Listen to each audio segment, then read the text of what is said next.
So speaking of your childhood and adolescence, what was Ponce like at that time? I'm sure it's different than the Ponce that I know.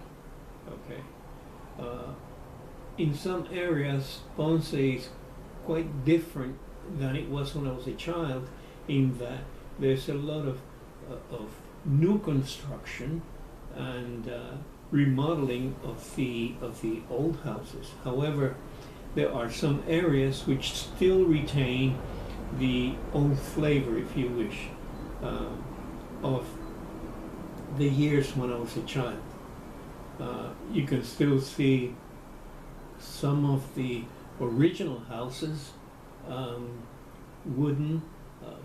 Some of them were single story or two-story houses, and they still stand today.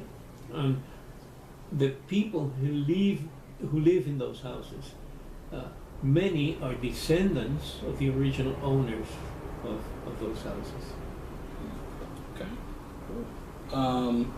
And growing up in Ponce, what were some of the things that you and your friends or you and your brother would do for fun?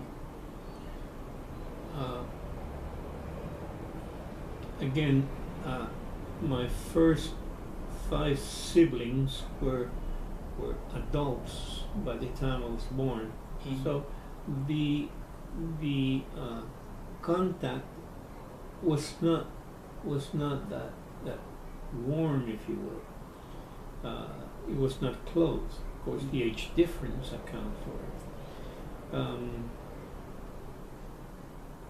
it. My youth, I remember it kindly. I remember it as having. It was a wonderful time in my life. I used to think a lot, and one of the things that invaded my mind was the fact that I wanted to migrate to the United States. It has always been my ideal. And so, for example, in my house, we spoke English regularly, and that was one of the things that encouraged me to eventually move to the States.